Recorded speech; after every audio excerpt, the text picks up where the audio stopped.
Hi, everyone. Welcome back. And welcome to our podcast, Psychology in Spirituality, a bridge to a better life. We meet once a week, and when we are here together to have these discussions, we explore this beautiful and quite remarkable intersection between psychology and spirituality. And it is amazing because every time we come together, I feel that we uncover timeless wisdom, and these they they help all of us to live a greater life in terms of meaning and purpose. Well, who am I? My name is Marcia Trajano, and with me today are Jussara Korngold, the founder of this program. Hi, Jussara, and Dr. Anahy Fonseca. How are you doing both? Hi, hello, Marcia. Hi, Anahy. Hello, everyone. It's great to be back to another podcast and to have those so enriching discussions, conversations that we have it with each other. And thank you, everyone, also for the feedback that you are leaving and keep on bringing that. Yes. Hi, Hi, Anahy. everyone. It's a pleasure to be here with my good friends, Jussara and Marcia, and with all of you. Absolutely.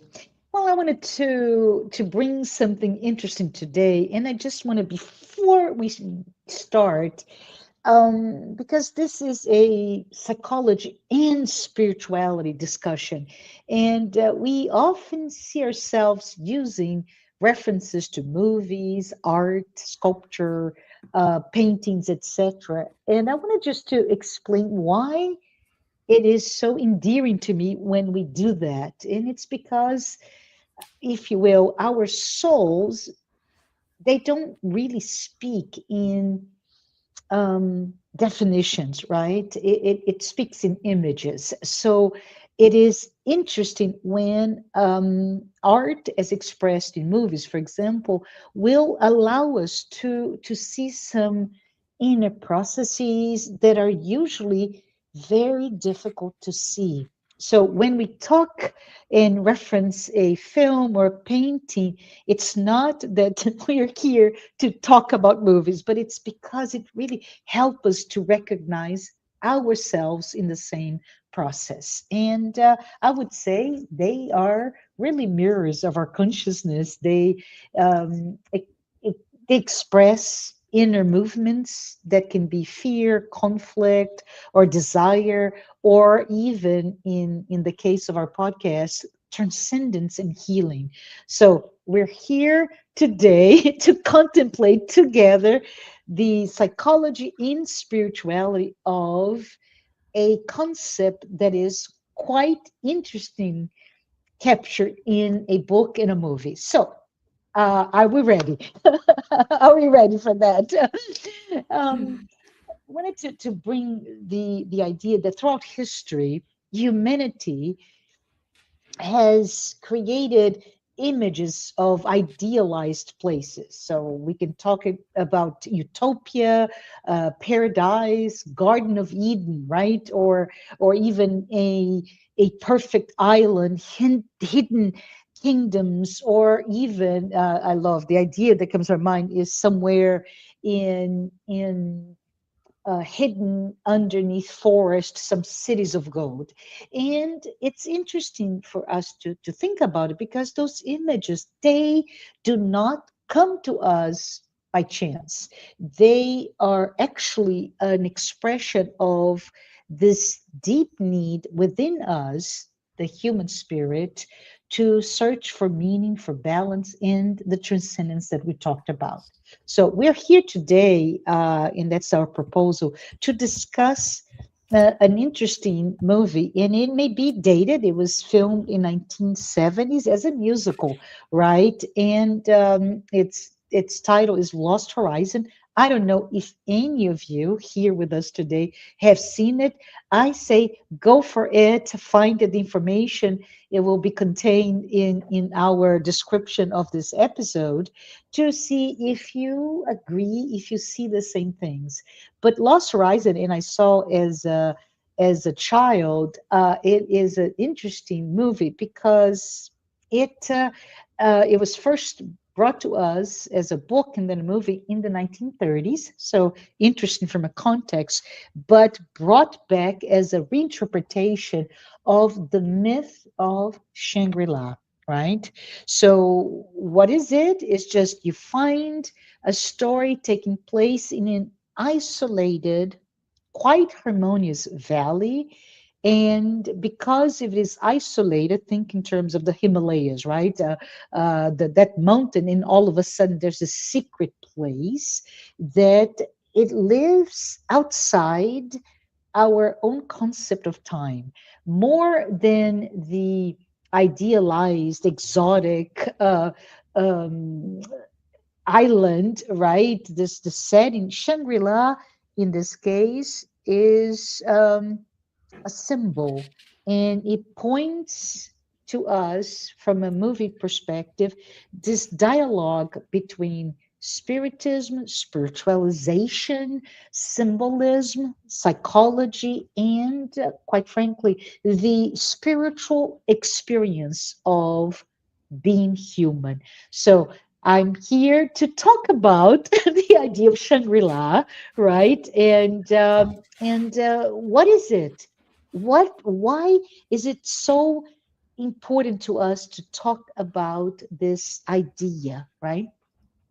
So let's go ahead and get started. Anahy, do you want to talk a little bit about it? I believe, just as a thought here, that Shangri-La, yes, it comes to us from a movie, but it's really the idea is not only brought forth by Hilton, right? The author of the James Hilton was the author of the book and then movie, but um, he synthesized many Eastern traditions, specifically from a Buddhist one, that idea that this location, and it's very interesting, is it location or is it location, our consciousness, right? This location, this hidden land of peace, it is only accessible, this is Buddhist thought, only accessible to those who are spiritually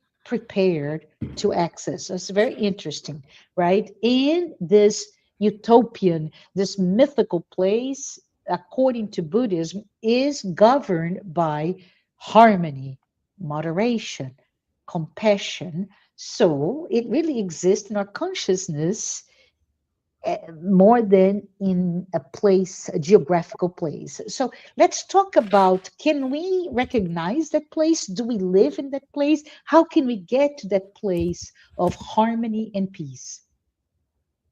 Okay. So, well, as you were talking and describing, okay, let's say that we are going to be giving a lot of spoilers, 50 years of spoilers, right? Yes. But well, the movie is wonderful and the musics are beautiful. So doesn't matter the spoilers. I know people will want to read the book or to watch the movie.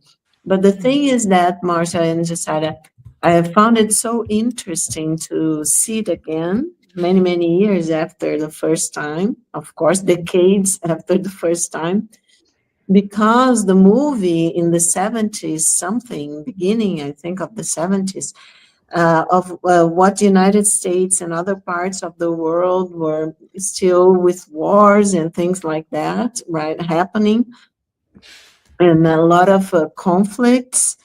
And it seems like this is humanity, and Jung talks about that, to grow in a sense, to evolve in consciousness. We kind of need the conflict of the opposites. Jung talks a lot about the opposites that still in our psyche, different poles, different like good and bad, and night and day, and Mhm. ugliness and beauty and things like that. So, but also for us to have a context about this lost horizon and the Mhm. symbolism that it's in this place, as Marcia said, that is that within or without that we are talking about, right?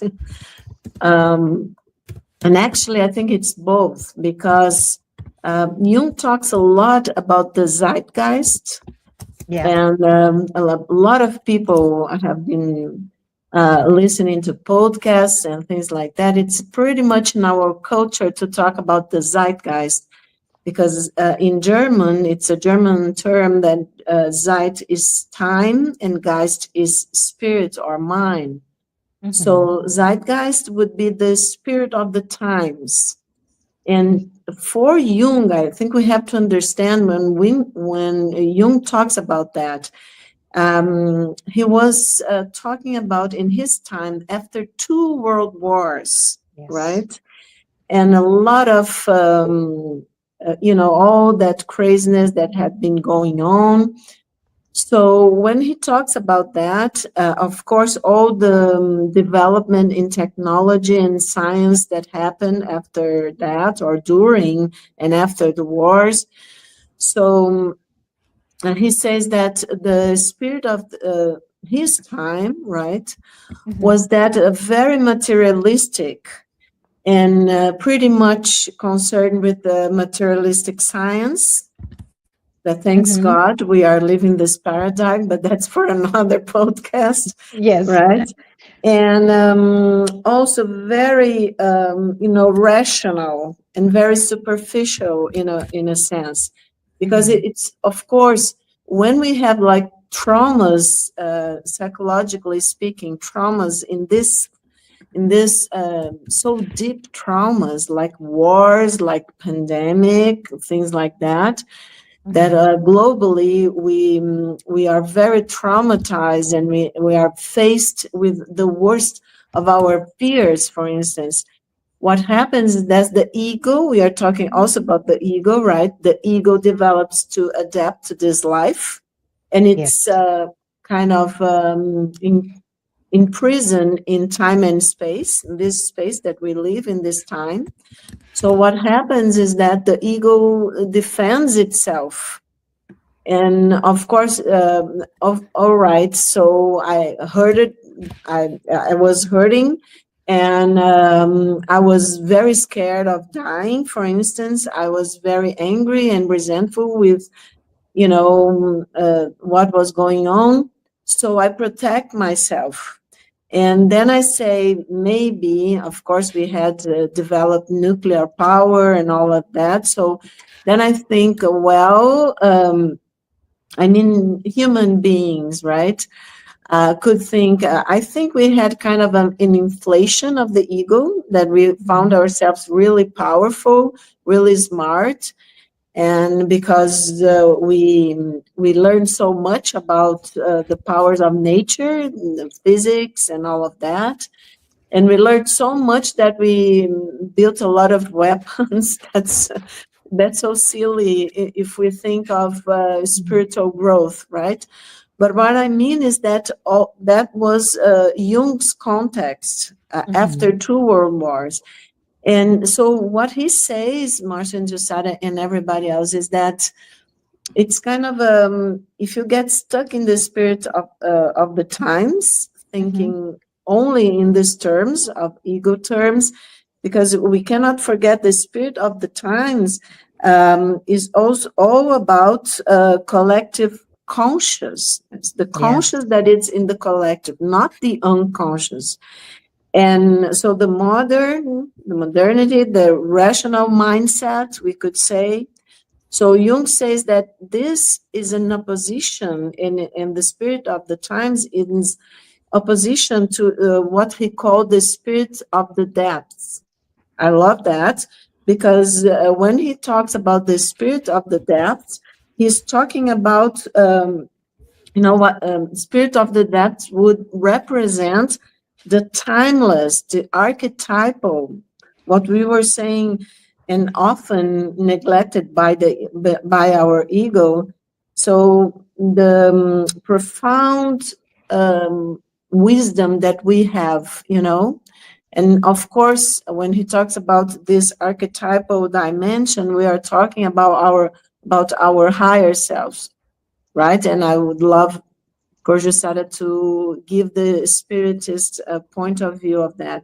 But just to finish this first thought, Mhm. Jung said that people usually are too consumed by the superficial spirit of the times, and people then lose connection with what is deep and eternal and really meaningful within ourselves, our inner world.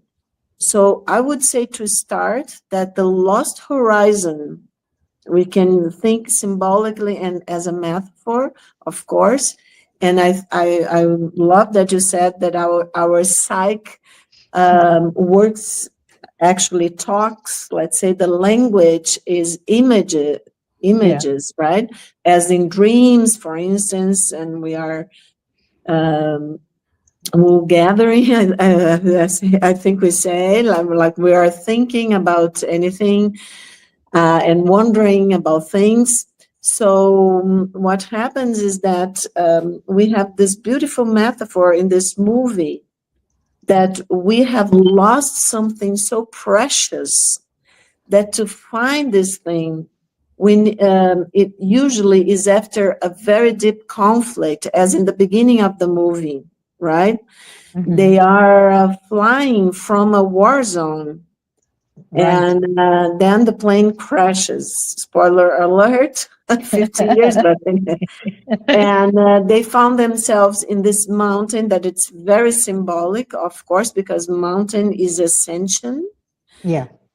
And the if we are going to think about the symbols in the movie, so they were flying, but they were flying with something that it's man-made, our airplanes, and Yeah. everything that we do that it's man-made can, it's a possibility, as I was talking, for us to kind of get lost in our egos, you know, like having an inflation of the ego. And then this plane crashes up in the mountain. They haven't gone up in the mountain by themselves. The plane crashes. And then suddenly they are faced with, of course, there's rescue party Hmm. from the Blue Moon Valley, that it's the name of this lost place, this lost horizon, and they were taking them, so they weren't prepared for that. And I think I will stop here, because so they found something that they were not prepared to find, at least in their egos. But we can talk about the higher self, because the higher self is always calling for our individuation process. We are talking a little bit more about that. Is another Hmm. metaphor of the movie. But the higher self is always calling, as Joanna says, right? The Hmm. ego. So when the ego, unfortunately, usually has suffered enough with some crisis, then it's kind of prepared to face something, in a sense, to really look to something that it has lost this connection, right? Something. So this lost connection with something that it's precious, the spirit of the depths, let's say. Then then of course we start well, this I mean this confrontation, if we could say, from the ego and the desires and needs of the ego and the calling of the self. But I would love to Yeah. see you said about that. Me too. And thank you, Anahy, because you brought forth not only the plot, but the setting, right? And the symbolism. So, Jusada, tell us a little bit from what all of us watched the movie, right? So we're here ready to deconstruct this beautiful maybe dated but beautiful concept seen in this movie. Jussara, what are your thoughts? How do you interpret that from a spiritual perspective? Okay. One thing that I was thinking is how happy I am with this kind of conversation, because I do believe that today we are so, you know, frightened sometimes, even to talk about ideals, mystical things, and dreams, and we think that is silly. Sometimes we refer to ourselves saying, "Oh, when I was young, I wanted to be an astronaut." Okay, I mean, but we talk about it as a kind of embarrassment, thinking that we aimed for too high, or whatever. Of course, we could use examples that could be much more achievable, but I think that sometimes we get into this mode of having to be so realistic about things, and is only reason, material things that's is all that matters, that we don't allow ourselves to talk to each other about fantasy, about dreams, about ideas that we will see are not exactly that much unknown to the vast majority of society. From ancient times, we see the Greeks talking about the Elysian fields. Yes. Right? And then, like we were talking about here, Shangri-La is more of a Tibetan kind of perspective. Everything that is related to hope of transcendence, perfect lives. We have the Valhalla that we find in the Norse mythology. We have the Tirnanog of the Celtic mythology. We have so many peoples that have been referring to that, the Nirvana. And somehow we are all in this personal quest, because it is a personal quest. We may hide for the world from the world, because I don't know how the world will deal with that, how people will deal with that, if I keep thinking and saying, I long for a place like this. And this is where, the spirituality and psychology comes and play just one role, which is, to me, it is in you. Valhalla is in you. Shangri-La is in you. The Elysian fields are in you. And there is a roadmap. There is a way of accessing those places. They are not just mythological places.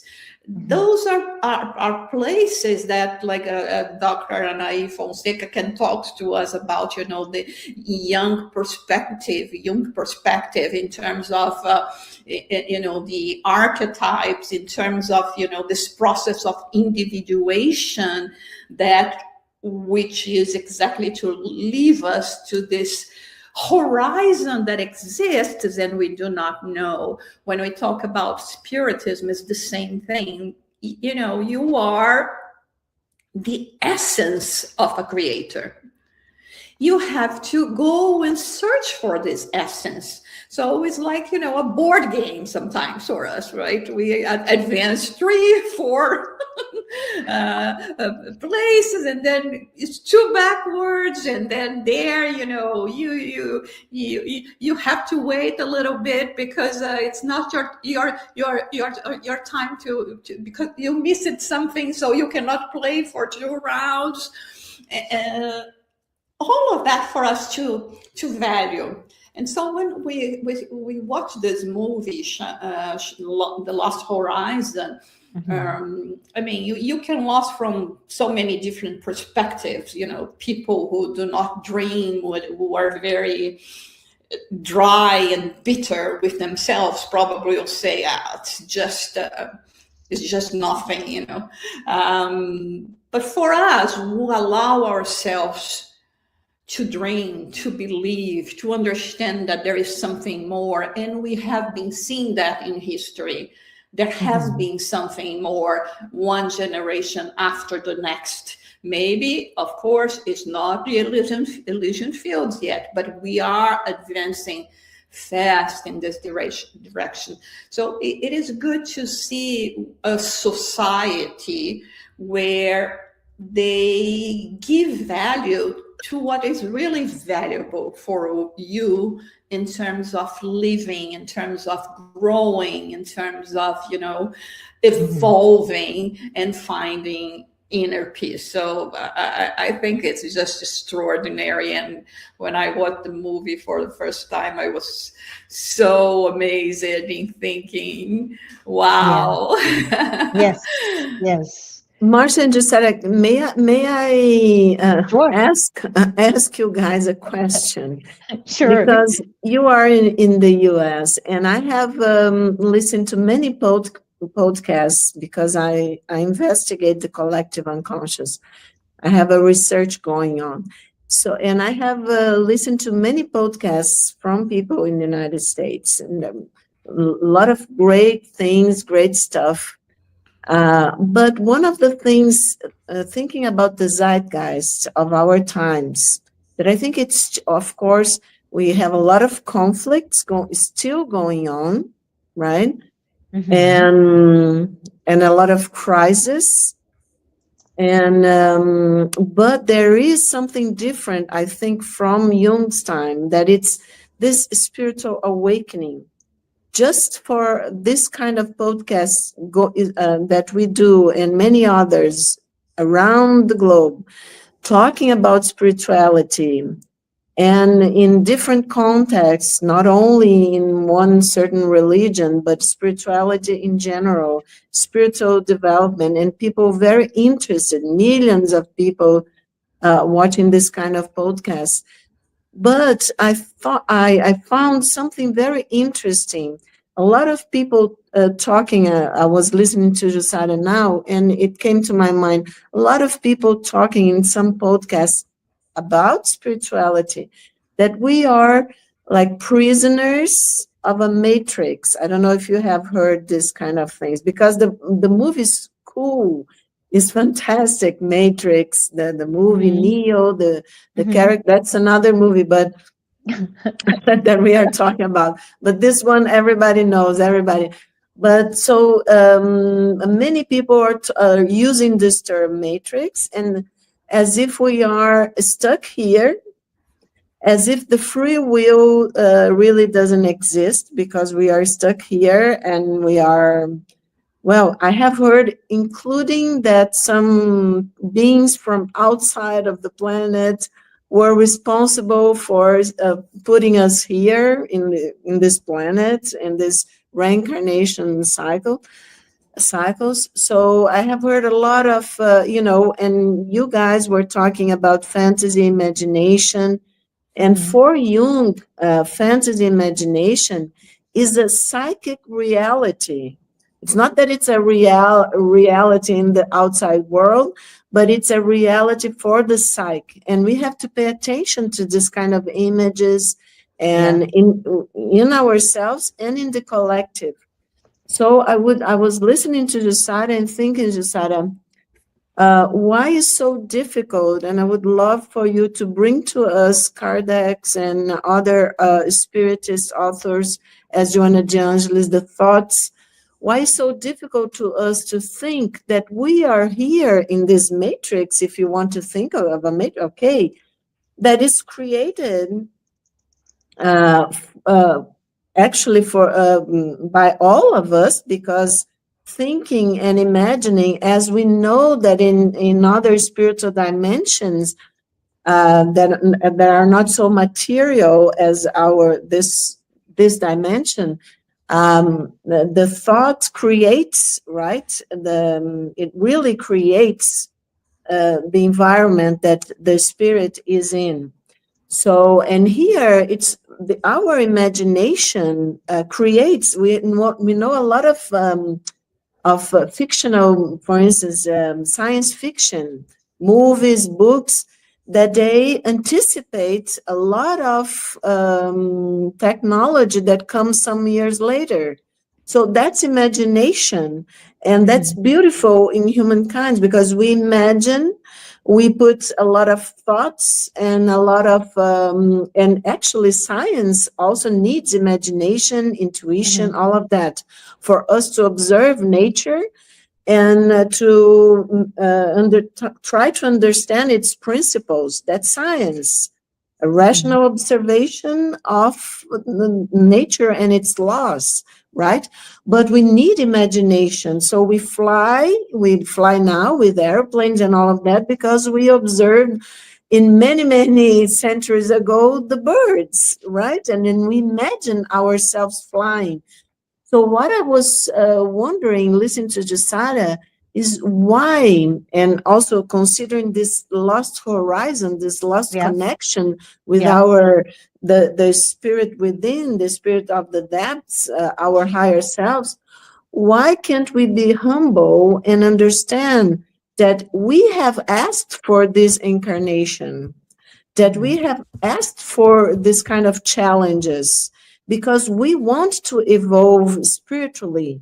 We are part of the source of God. We are emanations of God, of course, but we are not gods ourselves in a sense. We can be, like, who knows, very high spirits in the future, but we have to work to that. Joanna says that she has a beautiful sentence that I wrote here to ask you about, that exterior evolution is easier to be achieved compared to that of our inner nature, which imposes sacrifices in the area of our feelings and reason. And Kardec talks about the faith as a reasoning, right? So, Jussara, I don't know if you understand what because I was thinking, listening to you, saying, well, of course, we have kind of an inflation, a collective inflation, that we think we know so much about science, that we think we know so much about the laws of nature, about ourselves. And to these days, we still have a lot of conflicts all over the world, right? We still keep doing nasty things to each other. And we still think that we are in prison here because some bad whatever being has stuck us here in this matrix, and that we have to believe and that we are gods and we can just simply not be here any longer. I'm just summarizing a lot of things that I've heard and thinking about the zeitgeist that we are in. So, Jussara, I know it's a lot of things to you, but I would love to bring to us the spiritist contact that I think it's missing in this zeitgeist for many people, at least. This week I was listening to a talk. I don't even remember who was giving the talk, okay? But the person mentioned something that I thought, oh, I remember now. It was Artur Valadares. He was mentioning something in relation to, you know, one of the greatest mediums that we had in the world, I would say, Francisco Xavier, as we call him, you know, Chico Xavier. And he said that he was talking to this spiritual guide, the mentor Emmanuel, and they were talking about, you know, the different dwellings in, you know, that we can find in the universe. not only the spiritual dwellings, but the physical dwellings as well. And we are here talking about, a Shangri-La, Elysian Fields, Tirnanog, Valhalla, different dwellings. Yeah. And he asked Emmanuel if he could take him to visit some of those places. Very far away, very highly evolved. And Emmanuel said, no, it's better not. But he insisted. And then, according to how Chico describes, Emmanuel accepts. And so here he is, leaving planet Earth, observing planet Earth from above, the moon, the other planets, the solar system, the other stars that were near to our solar systems, then the Milky Way, and then, he started to move away from the Milky Way. All of a sudden, he looks to Emmanuel and say, I need to go back. I need to put on my slippers and drink a coffee. So your question remind me of that, because there are so many things that we want to know, we want to understand, but we don't have even the vocabulary to think about Correct. that.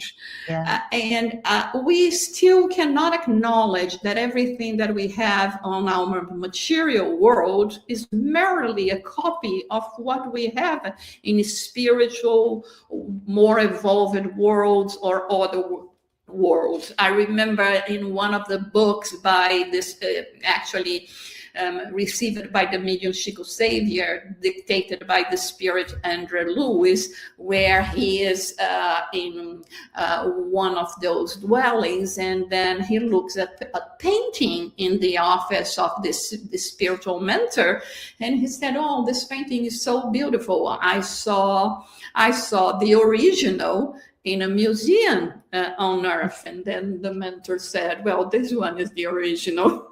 The painter on, an out-of-body experience came and saw the painting and had, the intuition to paint this painting. So also, what does this mean? That when we are ready for whatever way, it doesn't matter exactly the way, we will be having visions, intuitions, ideas, collective ideas, and we will progress. I think that for the time, what can we do? We should not become a hindering for this process. That's why at the beginning of our conversation, I said, I'm so happy to be talking about it, because we have to come out in the open and say, I am a person that dreams. I am a person that believes that there is something better waiting for us, but waiting for us in the sense that I have to do something about it. It's not enough, like it shows in the movie, you all of a sudden see yourself in an environment that is far superior to what you are experiencing so far, because you may not even adapt to this environment. So if we don't go through this process, like you were saying, and in terms of self-awakening and understanding our purpose, we may be taken to paradise. Like the symbolism of Adam and Eve, they were in paradise. They were lacking for nothing. But all of a sudden, that was not enough. That was not enough. I have to go. I have to see for myself. It's like when we go to treat children and say, don't do that. You're going to hurt yourself. It's not good for you. And until we go and do it. Yeah. And sometimes it takes a lot of times for us to say, no, it's because I did it wrong, I'm going to try again and again. You suffer the consequence. No, but I have to still keep trying, and again you suffer the consequence until it will come a time that you will say, well, enough is enough. I have to Yeah. find a different route for myself. And I think this is unfortunately not the answer that we would like to have, because I myself would like to have all the answers. Yes. uh, Answer me a question. I know. That's I love it. Question me an answer. Right? But we have to wait and be content Yes. with what Yeah. we are already capable of embracing. And it's so much more than we ourselves are allowing to happen. Yeah. So be open to this reality, and know that it will come to take place. Absolutely. So, for all of you who saw us smiling with Jussara singing, right? This is just one beautiful little song, but Burt Bacharach was the one who created this in the musical version of the movie. Um, and it's just, to me, Jussara and I, the songs themselves are more, they are so dense in the meanings that I would say let's just look at the songs before you watch the movie or read the book. And that brings back to something that you said, Josara, if I may. You mentioned the idea that Andre Luis, and he was talking about. I saw the original in the museum, right? The painting, Mm-hmm. and immediately I remembered the book, and I think it was he wrote in early 1900s, like maybe 1914, Leon Denis, where he talks about spiritism in the arts, right? And it goes back to how we started our conversation today, because Leon Denis, him too, he brings to us how art, songs, right, music, painting, sculpture, etc., how the arts are really indeed one of the most powerful bridge between our spiritual dimension and our material dimension. So it goes back to you and I. I'd love for us, we're get to a few more minutes together. Maybe you can wrap our conversation to talk about this sense of how the imagination, how art can brings us back to that sense of co-creators, even though we are probably disillusioned. I think that's what you're talking about, right? Some of the podcasts you're seeing, this deep sense of disillusionment, the sense that, like in the Matrix, we are feeling entrapped in a reality that it could look good, but it's really so hollow that is inauthentic. It's not our Not true our. reality, right? So tell us a little bit about it so we can close our time together today. Well, I think, Marcia, that our zeitgeist is we are shifting from one perspective of the world of ourselves to another, and that's why I think spiritist knowledge, as everything that Jussara was telling us, and I was Jussara took me back to Chico Xavier's book. I love that part. And he said, Mhm. well, that's the original. I said, yes, that's the original. So, and you see, when Jussara took me to the book again, and the way that I imagined the scene, I lived that inside of myself. When she talked about Chico being taken because he was bothering Emmanuel, right?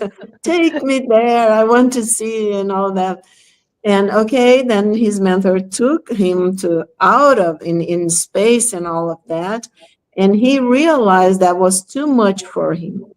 So being humble, being okay with with the evolution, like, let's say, the speed, the way that we can evolve, each one of us. And I think one of the things that Joanna brings in her, putting together Jung's analytical psychology, depth psychology, and spiritist knowledge, that is the focus of Joanna's work, is this beautiful understanding that we don't have to get paranoid with anything. Oh, I'm stuck here. Somebody put me here. Whatever being, bad being, or all that. Oh, I'll have to come back again until I get out of the matrix, like Neo, take one of the pills that I don't remember if it's the blue or red one. But then I wake up to the reality that it's awful or whatever. No, no, no. I think we have to realize, and that's the beauty of spiritist knowledge and this inner journey because this knowledge is within each one of us, right? We have in our spirit the possibility, as we evolve and we start, as Joanna is saying, evolving our consciousness. And through all these experiences, in different incarnations, in different worlds, right? Because we know that we can incarnate in different worlds. So that's a wonderful way that source that God gave us to evolve, learning. And we don't learn by ourselves. We learn together. That's growing together. It's another song of the movie, living together, growing together, right? Yes. So that's beautiful. Another beautiful song of the movie. So one of the things is that that's great that Jung went so deep in our psyche that he found the collective unconscious in the depths of our psyche. That everything, okay, we have to individuate, we have to find our own equation, let's say, to balance the different oppositions that we still have in this level of evolution, but we do that collectively. And Jung says that navigating life, that's Jung, requires balancing the intellectual trends of the zeitgeist with the profound unconscious wisdom of the spirit of the depths, of our spirit, of our higher self, but also understanding that we are all connected. So to wrap it up, I would love to give to you the priest that of the character, that we are not going to give so many spoilers, but the priest of course had more than 200 years, but we are not going to say why, okay? But the priest talking to Richard, the main character, about why they brought them all there, especially Richard. And then Richard said, well, but this is a time of crisis, because the priest was inviting Richard to stay there. And then and Richard, that it was was considered a hero. I think he worked for the UN or something like that, helping people to get out of war zones and all. And he said, Richard said, well, this is a time of crisis, like saying, I cannot stay here, as I have work to do, I have people to help. And then the priest says, but when has the world known any other time? And he talks about the madness and blindness of so many eras. And then the priest says, when the day comes, when the world is ready for a new life, it is our belief that they will find Shangri-La. It is our hope then that our brotherly love will spread throughout the world. So I think that's so beautiful. And the last thing that he says, when the strong have devoured each other, then at last the meek shall inherit the earth. Ah, And we can think that as an individual, the individuals that are in this illusion of power, right, and the material world, but also as a collective. Because when, as Joanna said, when we really understand everything that Jussara was bringing to us about spiritist knowledge, that we are evolving and we are step by step, if we advance many steps without being firm like the butterfly, right? If we yeah, free the butterfly from its cocoon, then the wings are going to be weak, and we're not going to be and the butterfly is not going to be able to fly.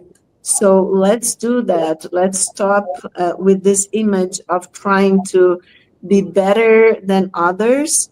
And let's worry only about being better than ourselves, in a sense, yeah, being each time, right, more loving, more grateful, and working with our shadows. Joanna tells us to really work with our shadows. Don't be afraid of our own shadows, so that we can do, as the priest said, spread our brotherly love.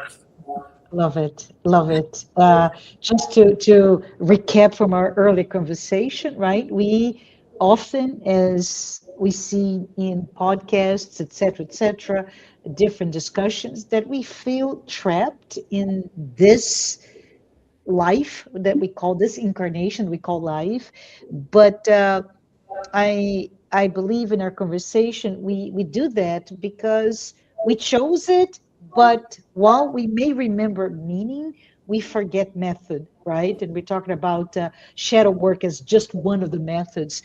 And we also talked about how spiritual evolution today is quite paradoxical. We know, right, more than ever, yet transforming ourselves will require the one thing that we resist the most, right, which is that patient inner work.